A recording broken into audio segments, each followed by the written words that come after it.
panyi kwankyerefo ya sciatica wotime anase woda ano no ena ya abribia wotena adwam nanso enne bibi ba ko mienu nti no wawro ne mpabo akese no de ahye me ohene yire maame akua yeboa asiama mpabo ni modude nanso no mabomodin ade me nan ahye mu a menemo ba betwetwe enkomo na enne ye wo doctor panyi bi wo hasenom yade bi wo enipa ho a eya na etiti nipa abrabo ankasa eto da bi a wo ye ohwo hwe enye yie na wudidi krampo nso a na akwa asem ekom de wonso a na akwa asem stomach ulcer ena meka ho asemi na esanse ade bi wo wiase bia na wo na chiwade ebibidro eya ade anananom ede dom yen ya efritetentrene ya hwe ede soa besisa abre ya de sa ya ho yade na esanse nimde ekwa animu nti no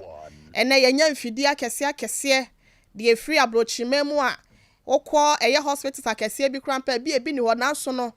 yen bibidro aya asabia ahodo no wonom etimi abom homoden ede bia ba ene esesa anya de wa ahodo na ene me guest no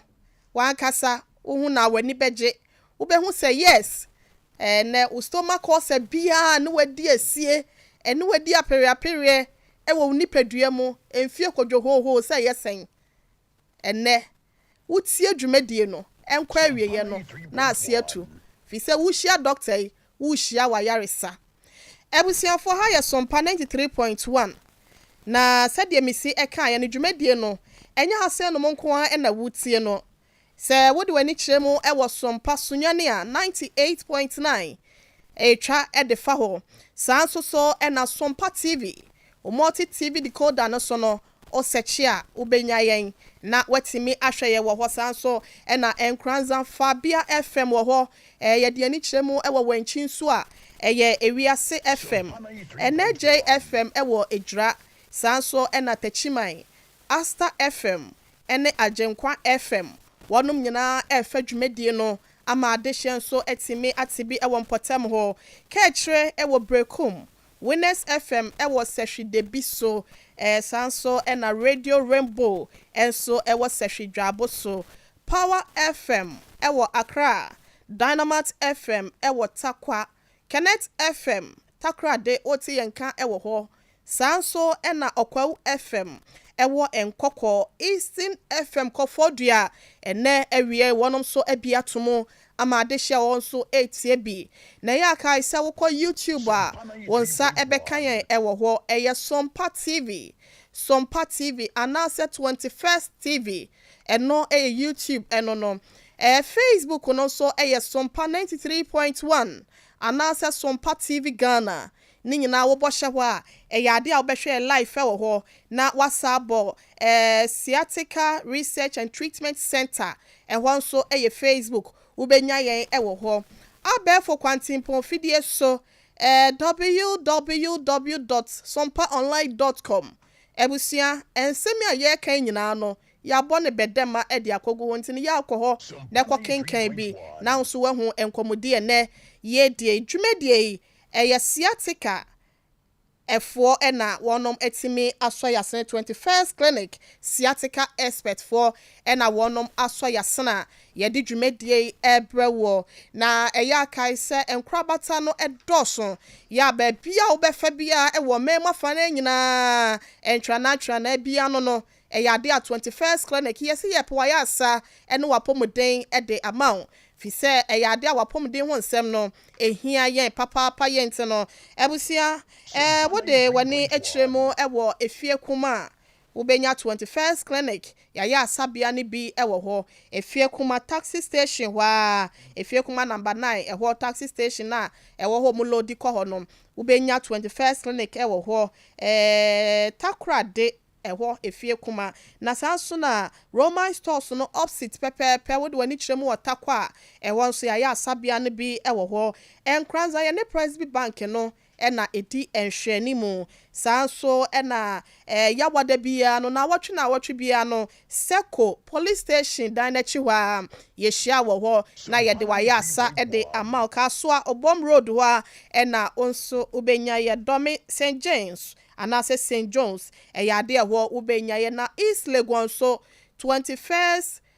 clinic and research center no ewo ena ewa ye di ye juma Roma dan no echi ho anso Tama community 1 ewo ena wonsa bekan yen ehwa overseas de yankasa ye dem Kumase hasenom ena yenso ye de no ewo Obuase Court Junction Kumase Kwantempo no so baby a ye di asem no enkwanta ho 21st clinic yenso ye nie na wode wani twemu onkokon so a Stadium Main Gate atane ata off city wa na yenso ye wokofodua Old Grain baby a sojafo ne canteen no ehwo ena wonsa beka 21st clinic na wakwa akwaje wa ya sa wanchi Kremo store Sudan na chi ho ena yewo Sunyane Regional Hospital first gate no ye ne first gate no ene di enhwani mu ewo Sunyane Regional Hospital ATM baby a esie na ho ena yewo kane no na yewo kotokurum sa kwa aboni nti no yempesa mo ho ebekire mo ho henha mo ayahwe ekwa so nti ne yaba Regional Hospital Sunyane first gate no opposite wa baby a ATM no esie no brekum so ubehu yen ewo ho go so ye ne Success FM na edi enhwani mu ye wo sehwe debi so sehwe dwabo so ene miamia nkaye ya aka brepem no ye de ni nyina eba betudwa efieje wakode papa bi ma ho ofe me broni waje na edwa dadante no na wotwe ni mu ni nyina apomoden ho nsem a ehu hia se todwa kase pono so bi beto so ene de antoso ni nyina no afiase wachinchin akofa ni nyina benti no enche ye be ma no kwan na watimi ede no so atudwa school fees wono ena ebo michidom ede metwa afa be fo kwan so Facebook YouTube ene de aka ni nyina so Rockefeller enso ahase no mu a wono so ebo michidom na ansa na afia beba no ma menko doctor ene oye ye guest nchen na mema na kwa ba fia koba yetimi ene wono so etimi asadwe nkomo doc wadaro ma mema kwa ba doc ho ayefe papa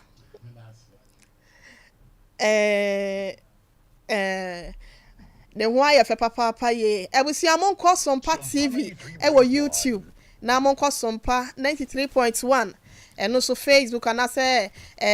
Sompa TV Ghana yade a obehu ene doctor ewa hase no na nya doctor bia mi ankasa mebo ne din no ya se hwere ma wo nka da yeti niwura no enso wadie esanse minim no na minim ni ye na metimi de mensense mebo edi ne ho adanse enti no doctor ene yene no eba betwetwe enkomo no enye obi ase Dr. Alexander Asante ya ofri Dinpa Natural Health Clinic ena yene no ebetwetwe enkomo doctor sabe bia ofri boko yedanyame ase ntina mayema afieje wakode asima be kakra bi yense koninum so na onfa pomden kase no entime emre ye wobape yede broni nyina ebema doctor na yetime ne na twetwe nkomo afa ye stomach ulcer efri bretenten aha yen a anu aduro krampo ne yese ya pra yentime enyaye no afieje wakode akwaba Mejo so henere Papa bibia ye boko Awurade adom me ho ye pa na so nyame adom saboni bia ma wa nyame adom ti bibia ada ye da nyame ase saboni bia ma ye bompa ye saboni bia nso ma na fa ye tu na ye hwa pomden kase ne wo de ma yen me da so henere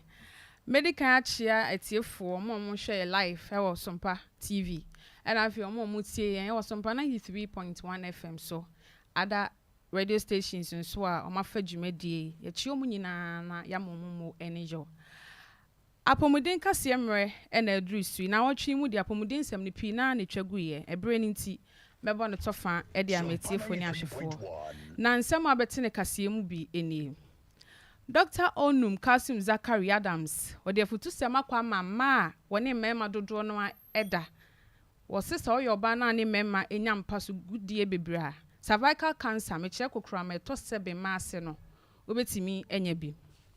so ena Dr. Emmanuel Tenkran ono so de afutu sem akwa ama yen se ensa wohoro ya de a enhu hia papa nti yema yani enku hu yie won sem fufuro mu nsuso na Pastor Andrew Yakwa ono so de afutu sem akwa ama mema sebe ono ankasa de won pe koto nduru ahodo enom se de be yom betimi asen oba so ache wose mfaso bi aniwa ewoso ewe abusia wei ene nsem a mede baba so mosapo mudin kase Sompa 93.1 FM and afi Sompa TV so ya mede kase esomo midin afia ejewa kode afi jebre yembonra kase nim Openimpa o shapo mudin sam so Asante mantem ho a Dr. Emmanuel Tenkran wode afutu sem akwa amayense ensa wohoro ya de a enhu hia papa yie na so twa wani be show man Ghana ye ni hyeda nkunsa wohoro ho kra wo se anu nti ena ama ya de ahodo abaji akonwa wo ye man mu enti wo se osire sa dabraka ye ma ye ni nku ye nsa ho ne ye wohoro ni yie se de be ya de ahodo a ye nyinya no ni nyina ebebrase ewo man mu wo se obi wo no ma se bi o regya nan so a oba honhoro ne nsa no de ne nsa to aduanim obi kra ye kwa won se light pole no de ne nsa siwo wo obi so kra no atare ho oba honhoro ne nsa no de akochia ne nua na James wo ne nsam no a transfer akoma ne nua no na edede saa na yade tretre eno na enam so ma ye na food poison ene yade ahodo wo ha utimi wurane abra odwen ho a wonte ase se we nyina ayensa wo horo ayema ye ninku ho ewo ye man mu enti ana ama yade ahodo ate atese wo man mu nti wo se wo sere se obi bia enhoro ne nsa na wo horo nsa anya se wo de nsuo atai bo mu na wo horo nsa na waje asiwo na obi so de san nsuo kro na aba wo horo ne nsa wo se eno de nka wo horo krampa nke ye enti wo horo nsa wo horo no running water nsuo a ebuo ase ohoro nsa ne yi kama se ne beya beboa si yade ahodo a ate atese ewo ye man mu wei ene futu se ma Dr. Emmanuel Tenkran a oyo penimpa o sharp mudin sem so Asante mantem ho a ede ma ye na wotwe mu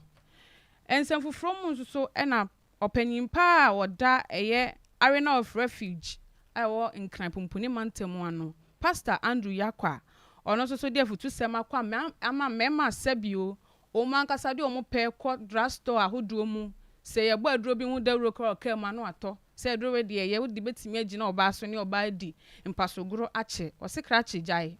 na wamna e na wo bo no oba kro na wo ye saa niam we nyina de ama no se se bi woto na nanom se do a afekro ama na saa oba no wawade enti no se wo sram se munyai saa nro no a mo ankasa mo de mo pe ko toto drugstore any social media no se mfa so bia ni wo so so ye be ma na hwe na otadua mu untimi wo so oba ma oba hu sisi ne ho so a ko hospital ma doctor onim hu nim de ensho no onye nhwehwemu hu se droway anyway ene beboa na emo mfa ba wo pe enkoto enro e wabonten emfa nyina oba so se opese o gina oba so a wo so no ma oba ne bone nsem de ma se wo de oya de otimi ko donhwere ba ko donhwere mienu ne fa se fa so bia ni wa e wo so enti mema entwom ho emfa free sa na ema we se emwa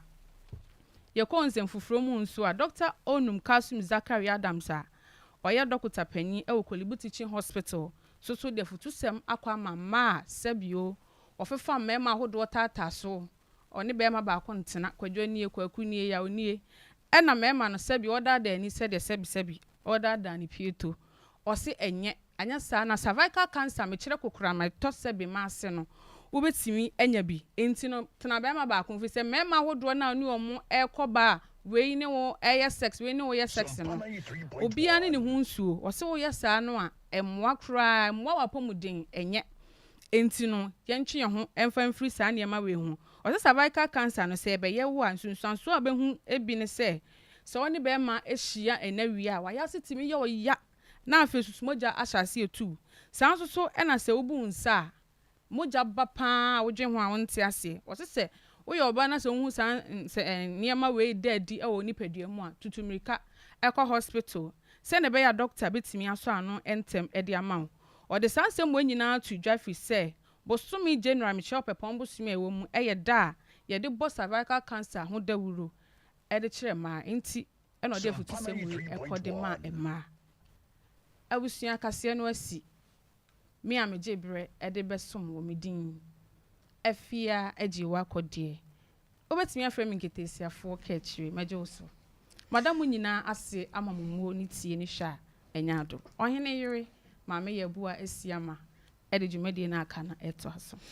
masom ewa hasenum efia ejewa kodie nketesi nyina ka echire ye waya ketesi entia enya asam ketwa an enti no yebeda ase afia se odi apomden kase na bre na yehu de ekoso ewo omayi mo efa apomden ho na ebusia Silent Night Guest House and Event Center ye kanfo wo ede amaw eye ahohogibia anase hotel bia akwada ho a ete se de watu kwan akwa amanone na akwa akwada wo nom so hotel pepepe environment anase bia ye ho no eyade a ehwote ho anika na woduru ho apɛ na wani aka ho ano no garden a wo mo aye no ho no eye fefefefefe ntino se ya wade abedin tuo awaleji anase bia dwumadi ahodo bia wo ye bia no mesrew obetimi akwa han ho na odi adi udwuma paris ahodo nyina no obetimi aye no ho na sanso na live band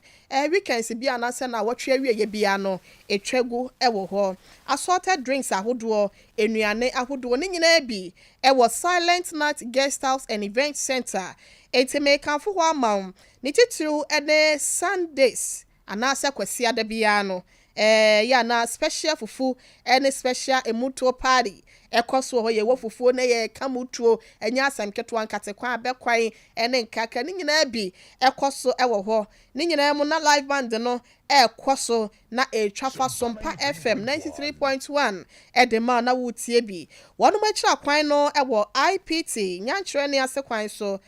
wotra pro station wa na next junction ho na wonom ewo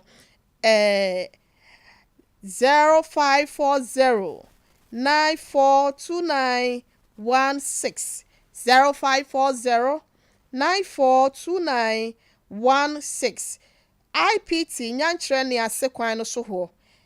wotra police station na next junction no eho na Silent Night Guest House and Event Center ubehu wonom na apparativo enso abedwa so wei eya no de enye ensaden enunti obi etimi numbi efri Italy abrochimemo enunti ye kanfo ede amaw yankase na nanom hahama eni nutan eni nuaba ena wonom akeka abomu a wode aye apparativo bitter enti ye kanfo de amaw senya bi na entimi mu akonua senyina so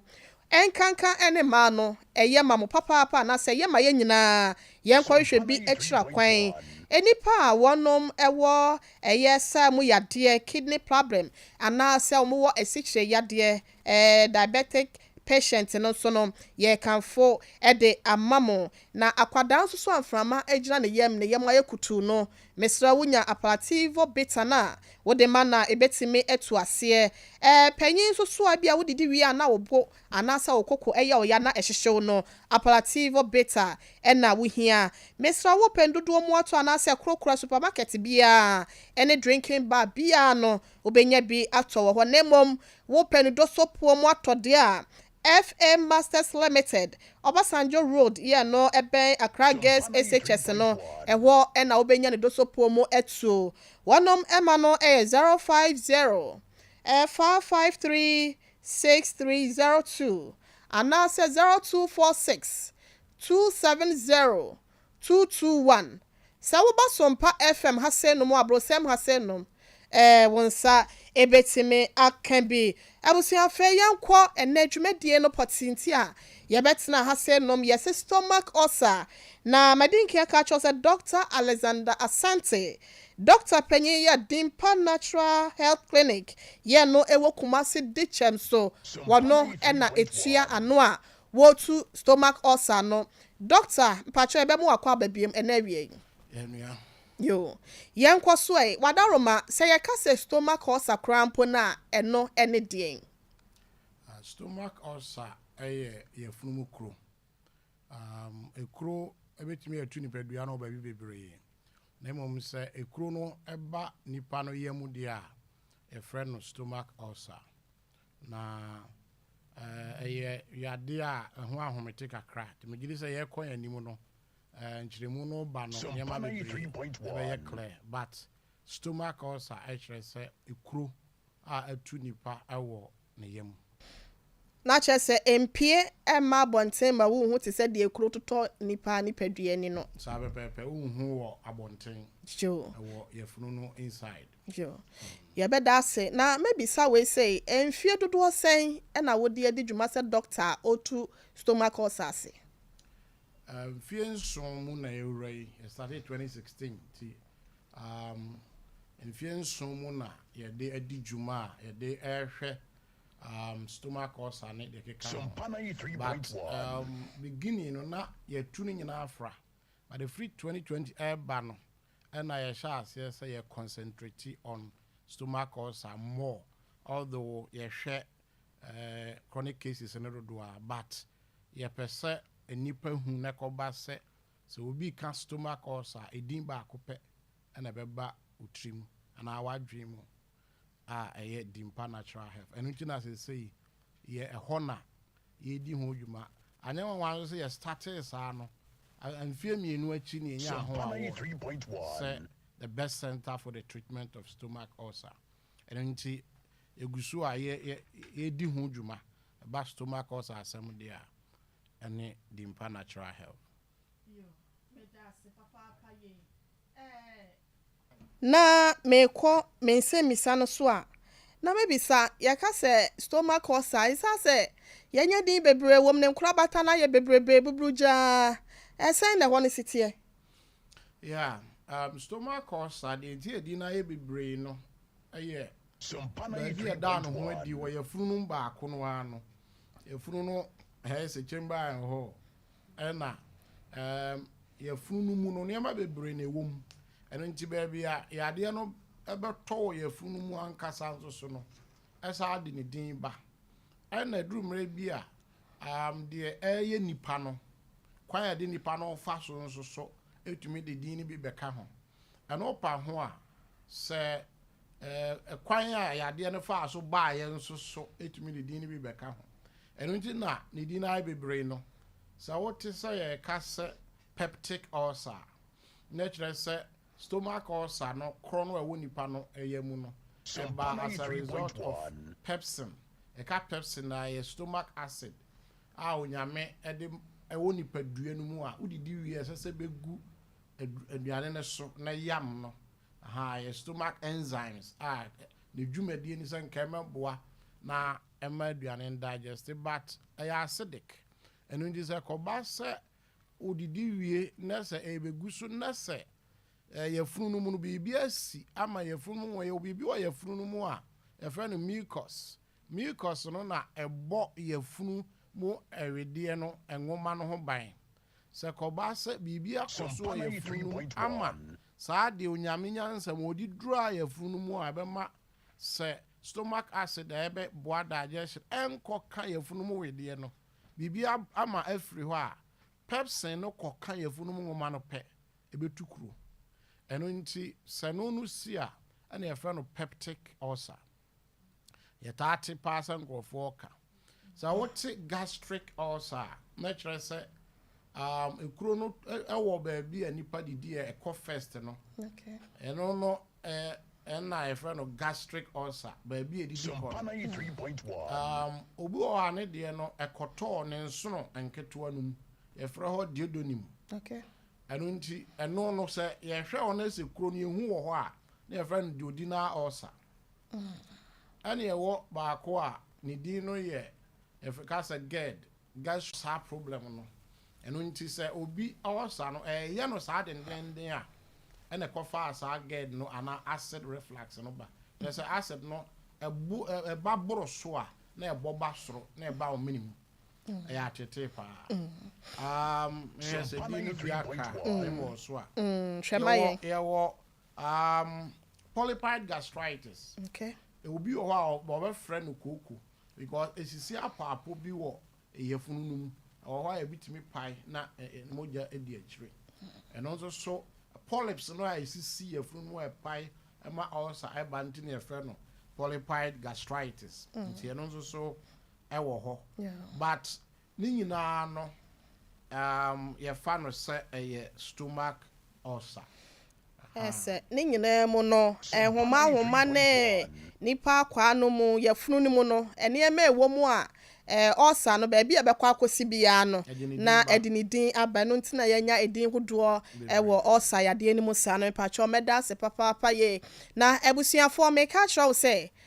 Sompa TV twumedie etwa live ewo ho bia radio station na wutie no opese wo Dr. Alexander Asante ya Dinpa Natural Health Clinic wano na eda no se Dr. Panyin said de na o si chire ye no ye hwe no live ewo Sompa TV nemom se wunya no a bomodin akọ Facebook o phone no so ko Facebook ho na wabo Sompa TV Ghana Sompa TV Ghana anasa Sompa 93.1 eyade a ubenya ya no wahwe Dr. Life wo ho ne nyina na said de o si chire ye no ebusua won so wahu said de AC Echo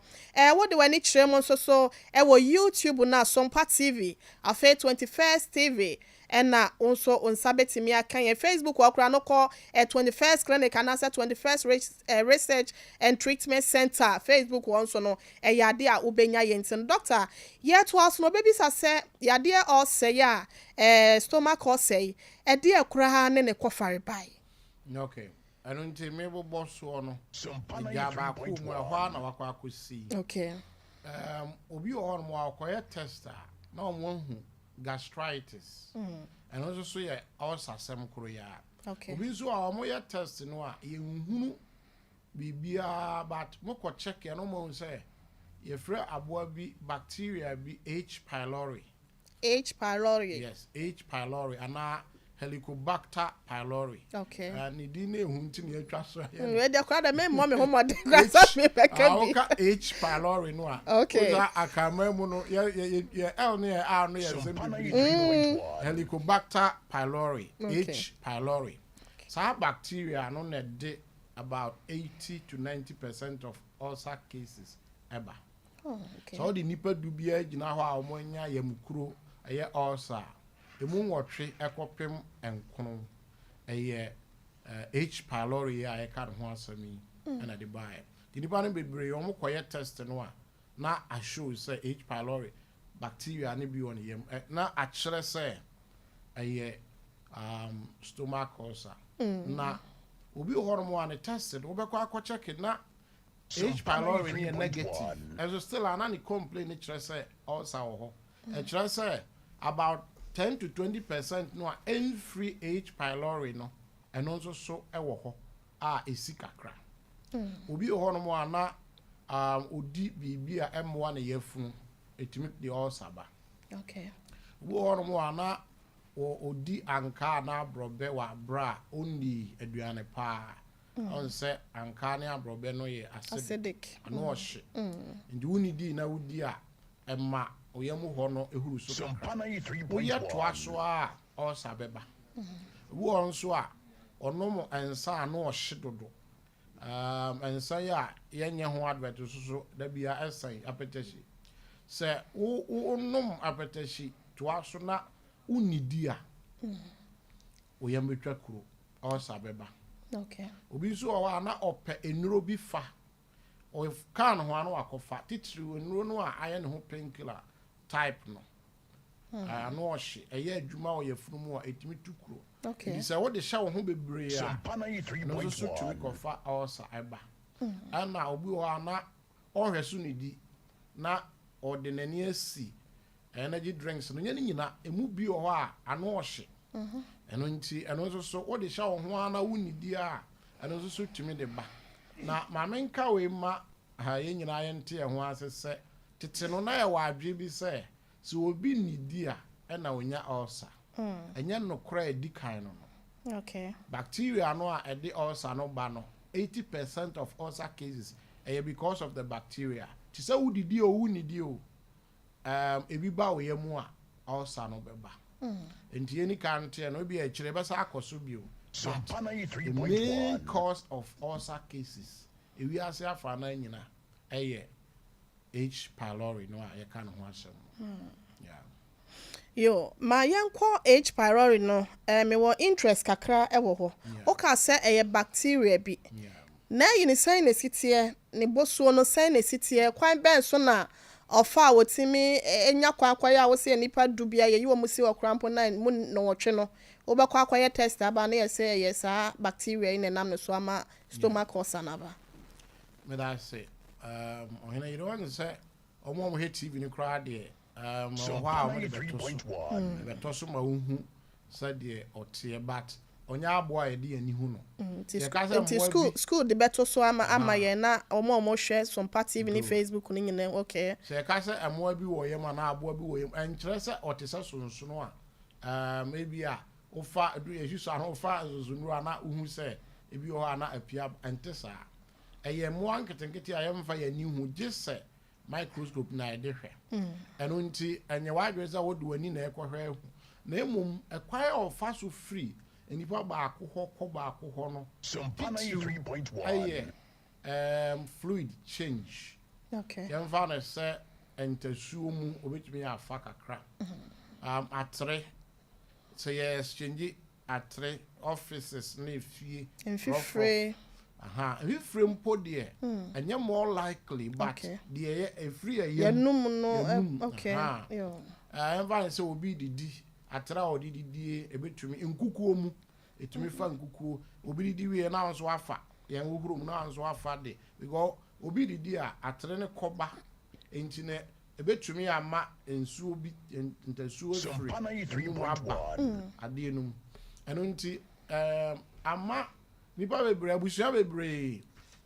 bacteria no aba abusua no because enamba akoso na bae ena omu free say ya abusua de say na bibi omu a ya de dobre ye ho enti ne de ebesi bia nsi eni nti no ebinim kura you see toothpaste baako ebi you see atre obi didi na obi nso didi na wo onso ay nipa yenyira didi free ba ade baako mo bi you so atre de but eya kwan baako a bacteria no 3.1 akọ ofufro enti no H pylori no saa kwan tete say ya na obetumi afa so akọ but ne nuane typhoid bacteria no okay enti no omo ben baako wo fa ne baako eno nti se mpempi no hu se obi anya ulcer mre se typhoid so betumi aba ne system no okay but no de Sompa ulcer ho asem na ye 93.1. eno nti kwa fa so ba no dodo no aye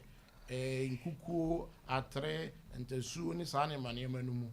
ena fa so eba dog kan ye wa ma me ye mahye ye wo wo se obi e de atre edidi na se wa honhoro so a yenim se bacteria na bi wo ho a ye se se wo de detergent anase ibi ano odin anase awiansa na etimi ekum no bibi sa na matisente sa wada ma ya no wache na wokọ ye friend say ye didi bi ahodo ba bi etonton nuane wo kwan ho aja mobro afọ ya ye de eni ba bi edidi ada bi ekọ bon sa 3 bi krampo obi de edidi na de wo ton aduane no na wo ho ye toton ne mam kakra bon so de nsuo bi afa so kakra bi no sa de entre na 6 spoons ni nyina sa begu no wonti obi ba na odidi anu asade enu ana akwa didi anu no ehu bi nim sa ho well enye huhu bebre sa in fact when it comes to stomach ulcer momudia answer na obenya sa de na ye titiriu bibia atre aya anhohoro so okay ana bia nkukuo nipa no kra no gise we obi a enye too simple sa but baby e fa ba so na maka no Sompa 93.1 ne fluid because enche bebre obi a frame say ono ankasa no H pylori ni bi won system mu but o nya problem bia but ne wife ono de onya ha no o kisunu bia no wonya bi okay but ono no I say career and to me ha no won yam na emma no signals bia on ni paduam but onam se na ye de a obedi edodie bekoso nti no ono no kisi ne yiri bia no a na later no bacteria ne bia kono ho na emma ne problem this o treat ndi na o ka kire me se obusa kwa befa so no ebetumi atreat na ma wa ye free so de be ya ebe free abusua no e de ebi no entasuo eye kwan ba ko atre aya hohoro so ye but in fact se nipa hohoro what is so crack ka hohoro cry is okay anya hu se de say just what de bibia ano ode na hohoro ansa yo wadaro ma me da sepa ne sanchire mu no na ehu bi ya abome ne abusuafo wo mu etie ne nyina nti no wachire mama ye se ni de na ye bekoso abisa wo sa wadaro ma stomach ulcer ne se eba ehun nsenchire ne anase mpopo ye be na beba mu ehun se da bi se de ne ma esi ko o mi bidie mu anase me yem ye de eye stomach ulcer na e bia ye ba me ho enipa no dodo no a wo stomach ulcer no obi ni mo omo yam tutu won with my bass with mania stomach ulcer for 10 years 20 years none a yam and yan and when I very dangerous but nipa no do no an yam Sompa 93.1 more stomach ulcer no ba ne bo na otipa ne bo okay no fontem na what say hoye ne ya bo onso a ne bo ano sei between oyafunu ene okoko no no for no tempe obi ho na ote ya no kese da bia ho ne ya na ese ho kra be se ho no obi so ho no mo a esi ne bo ho na eye no ya sa na akosi na chi edi ni ba no bebre obeba no ogine ho achi ni sa oni ulcer ti wona adwe ne se obi kra se onya accident bi na ama na chi ho ye ne ya nipa no bebre adwe ye o mo se accident bi na ama na chi ye ne ya but emudo do no ano obekom na ulcer na stomach ulcer si no na esi ne bo ha esen kan fa ne say de pia bi na ewura mu si akira ba bi be pie no e wo pepepe na obeti ya ono kese bo onso a na chi ba say na beti no akiri sa na eye no ya enipa ne bi nso so stomach ulcer wo ho a affect na koma stomach ulcer de ma no ho ahomete ba ko ne na maduri etimi eso akoma no na ama akoma no dwumadi no asesa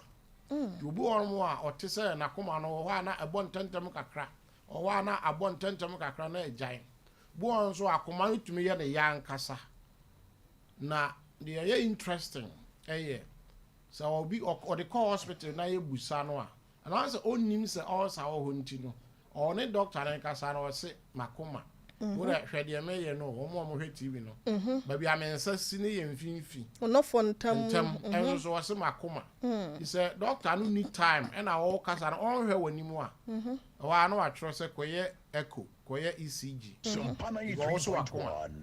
so wo hwede a ebia na adwe beba so ba bia wo do nsa si no e fa no epigastric pain and ma wo haye wo ya enti no ohunu sa bia obe na adwe beba so se yame ani nko ulcer so because ono fontam no mentwa na nya ho na wakoma no ewo ono fo ase ho no yes and this ekoba mfinfin a so mo ani da ho but nam sa akoma no enya akoma but o ho a otese na akoma no bo kakra na pain na wote no mfinfin no okwa de wote no okoka is a doctor na man ani amaso a mo akoye do koye echo no ene ECG no na se isi giving a power side but a electrocardiogram afidia e de hwe said akoma bo ene ne ntem so is a nipa no okọ check na se bibia animu a afi na na adwen ne say kura spiritual issue bi na ekoso because doctor say oni problem ono so te problem just a BBC eno nti o hawo no ba akoye akoma obeti bibi na ba akoye ne bo ntem ha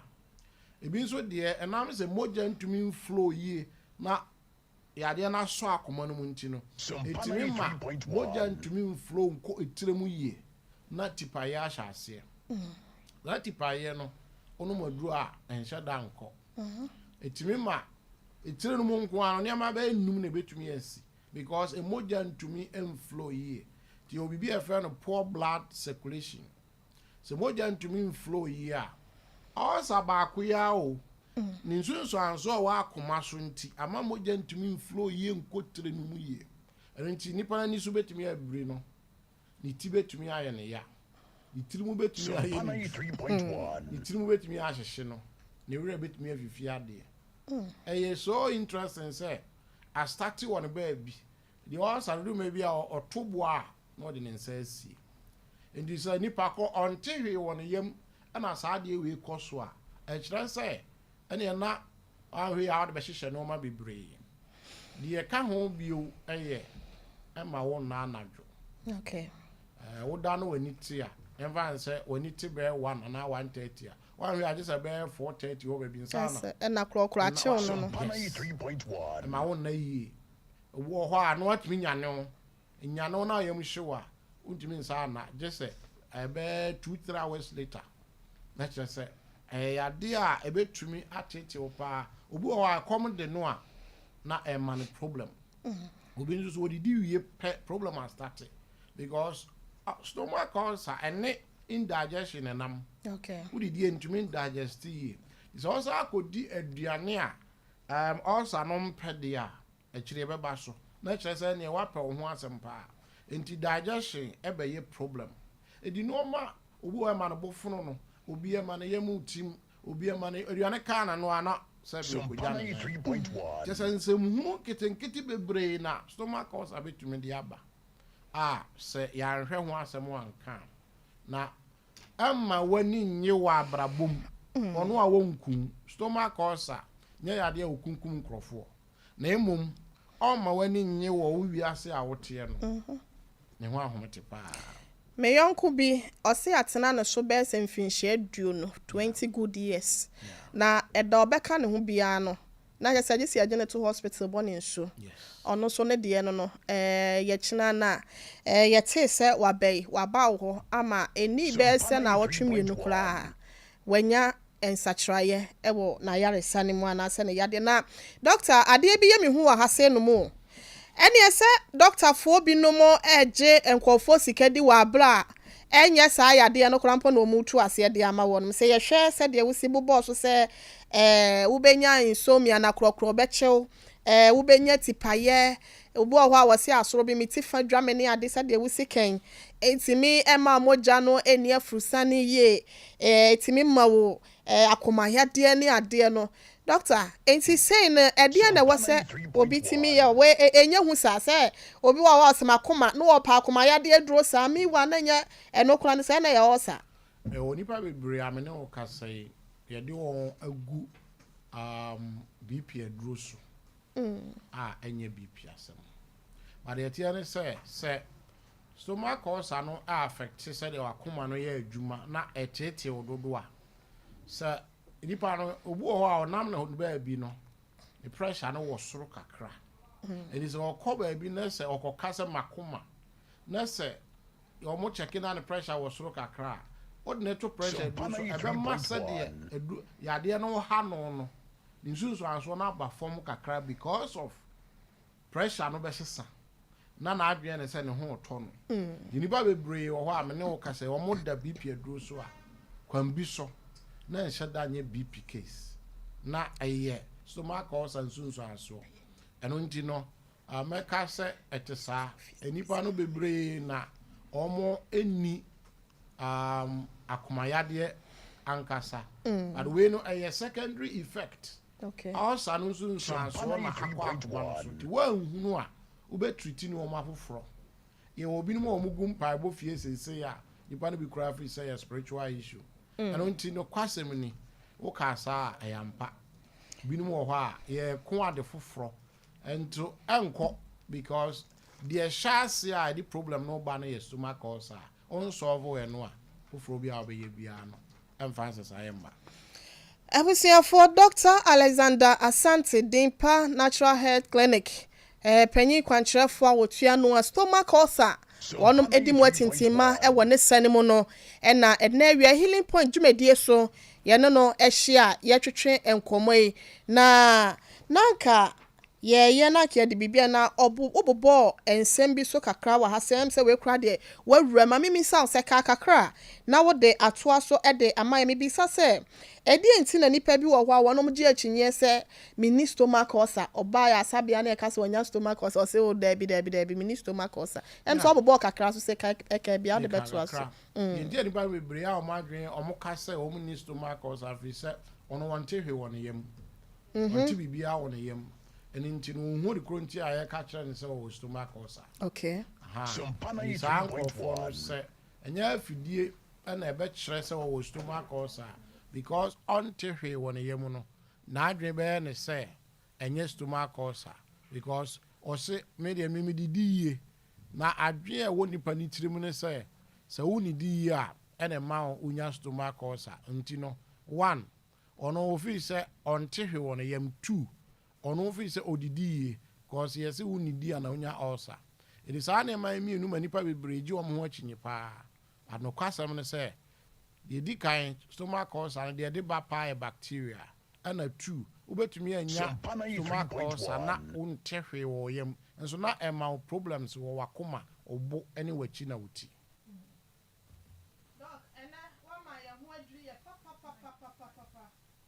Doctor Amaya hu adwiri ye ne papa because elbe no obi frɛ makoma bɔme be hu no obi frɛ mi ti be sa afini enko ye nim sɛ saa yini nyina no na krokro kyɛw ne ade ne nyina sɛ ulcer betimi de saa ne ma na ba ne Dr. Alexander Asante wabi ne ma so de akyerɛ ye na ye kanfo 5G de amount sɛ ebusuafo nya bi ne nom wate na ebetimi aboa papa ye fi se enuane no ene ahama ema pomuden na yasoa de agumu 5G no na ye kanfo de ama wo green tea wom grapes wom grapefruit wom guarana wom ene ginseng de ama bobo so nyina etu yade wase ema ahoden wa watoba ha ewo wonso wapomuden mu no etime ema wa ahoden ehye okubu wo ho ye kanfo de ama wonti no baby biara ye ton anono de we no enye nsaden ye anono de energy drink a wono mu a ema wo apomuden mema no krampo de yi amamman dodo na nti wahu de me pa kire no ebetimi aboa ewo adwumade pii mu bomodea na frɛ mai 0246 270 221 0246 270 221 Wode wani kyerɛ ewo Sompa FM Sompa TV abro sign ye no ewo Suame Kumase Suame a ehye filling station ye na ehye fence wo ho na abenya ne dosopo enso etime ato sa break kwafo ahyase ya wonom etutu dodo na nti no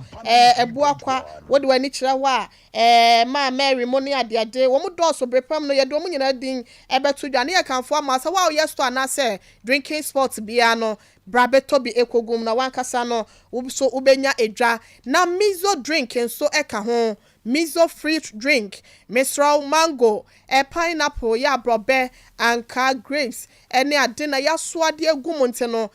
we anono de keke yemfa asoso dro bia ensoso mo no preservatives eno nti no wonomu a ema wa hoɔden enkwada no school a mo kwa ya de anono de bi drinks bi ehyehyɛ wonom lunch box mesraw akwase Sompa e say no anu ode kɔ school wase 5G ano 5G crowd wasa test bi eye papa mizo ose eye papa akwase Sompa na ekenti me so ye kanfo de ama awofo munya bi man kwada no apomudin NCP ensita twemedie bia wudie say ya bedin to awarechie eyiyo anase party bia no event bia no ye kanfo mizo free drink at the amount number no ye 0246 270 221 0246 270 221 Sompa FM haya ena ndosopo no ewo ye kanfo de ama wonti ne bomoden na ema wonsa enka wo de na ye bekwa ahoma no so ne nkofo ewo nsam dodo na etimi ebisa doctor no wayi ano ama na sima kakra na aka no ye de ama doctor na nyame yi adomo a na wotwe a eda ye nim no dasene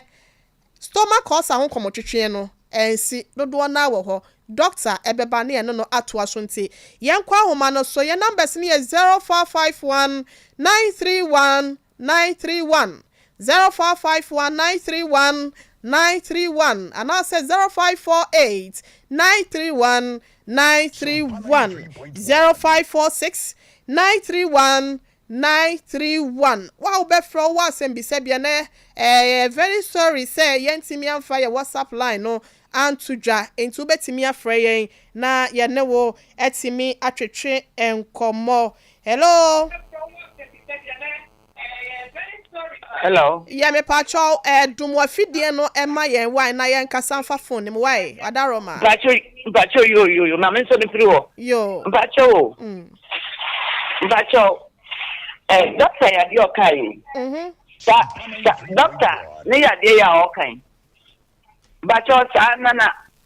doctor na banka mepe. Yo. Yate ya de betu dwa ye ba be sorry a why? Mate. That's it. 0551931931. Hello, good afternoon. Hello. Good afternoon. Afternoon. Me pacho wudi ne baby a wo frefie. Pacho me de Esther me kasa free just time o theory. Okay. Pacho me o Ulcer.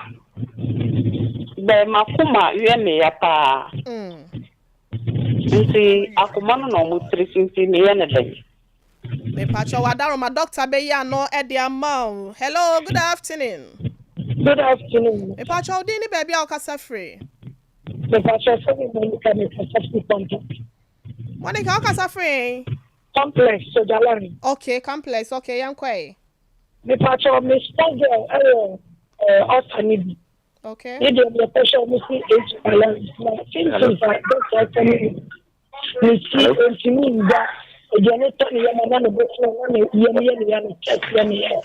Pastor me say me dey doctor na me tinya ba. Me pacho ya de betu dwa the amount ikoso ana etie. Hello, good afternoon. Hello, good afternoon. Adaroma wudi ni baby a kasa free. Pacho me the Kasasi Central Region. Okay. Pacho, Commander Doctor, I'm Philip. I can cheat. Yeah, I'm Philippines. The show I'm Philip Barakuma. And the team, the SBB in the moon, and I to teach, and 30 because that's it. Since I saw you know. Yate Dr. Beyiwano. Hello, good afternoon. Hello, good afternoon. Pacho dini baby o kasa free. The pastor me kasa free emotion. Hello. Pacho meet you. I'm pastor me said don't now can no prepare like also the same so bia makuma na ebotan. Okay. Should you see you go hospital with the doctor now. Oh, okay. Okay. Yeah, that's it. Hello, good afternoon. I was here for hello, good afternoon. Hello. Sompa 93.1. Yo, good afternoon. Hello, good afternoon. Pacho, dini baby o kasa free. Hello. Yeah, good afternoon. Pacho, dini baby o kasa free. Hello, afternoon. Do mo fidie no maye na yen kasa why me pacho.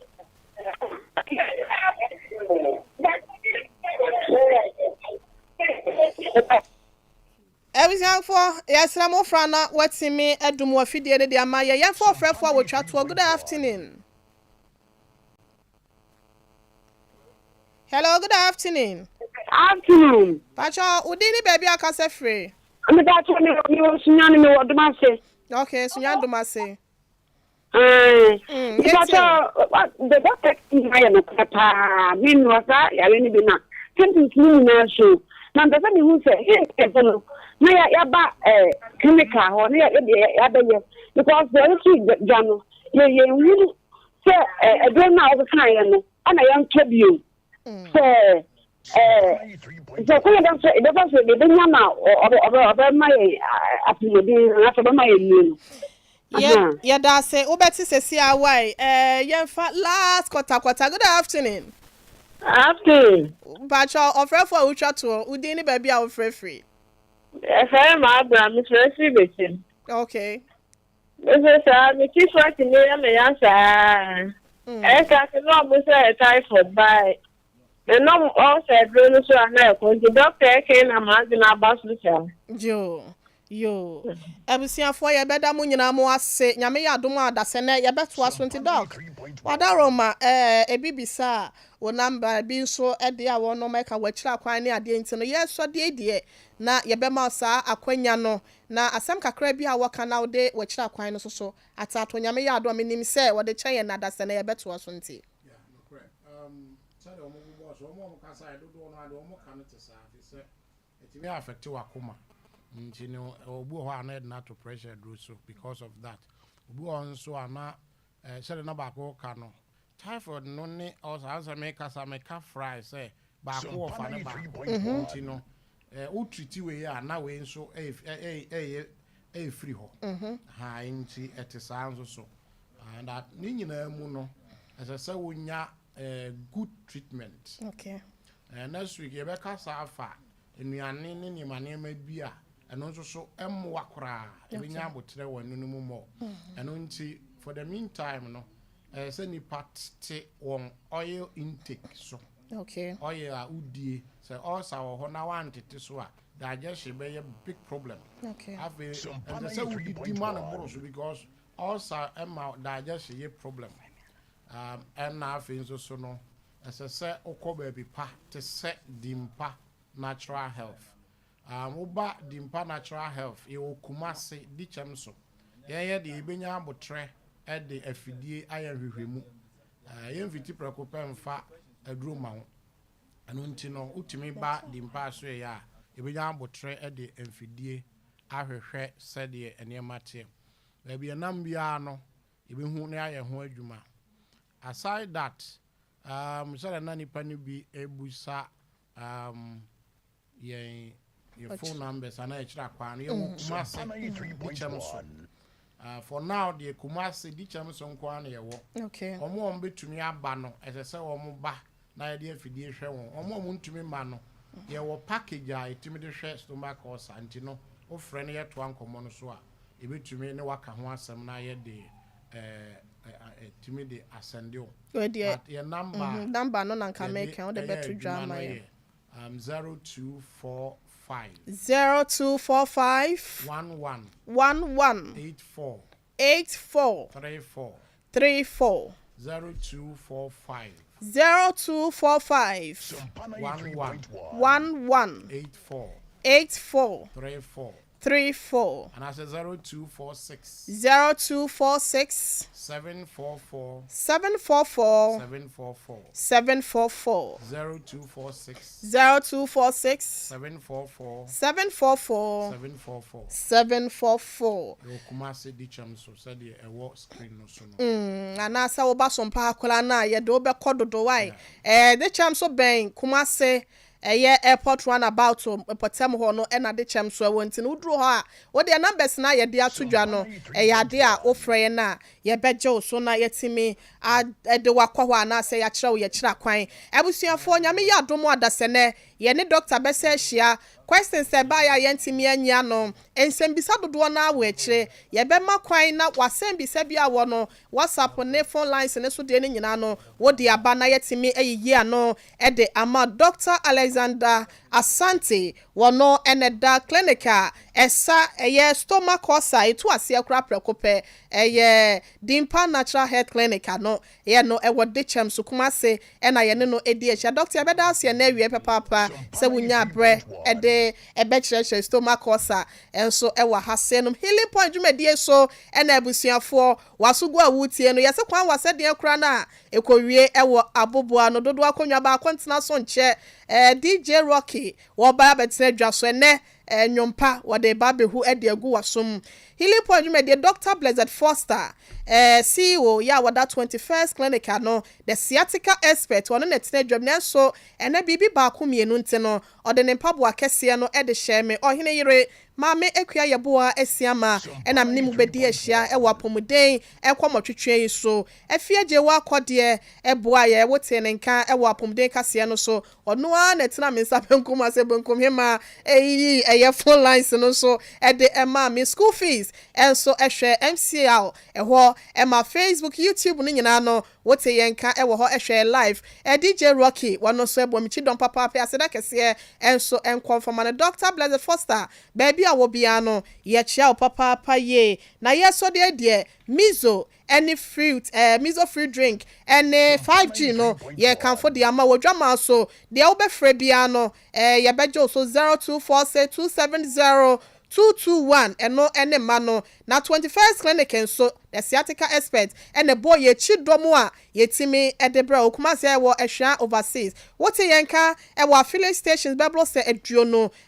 so e wo mem TV no so e Sompa TV tema Accra Kaswa go so kuma se wenchi sunya ne brekom tachimai takra de enkranza kofodia enkra dome sahwi debi so ene sahwi dwabosu nyina no ade a 21st clinic ubohu ye wo 0540 311 0540311311 no ye ma no de awu hia bia no frɛ ne a ye bejo so na ya ma esembisa no anu ye ohene yire makramo ya na ne ekire emfama DJ Rocky na wamfa de aka no so entoa so emfa emayen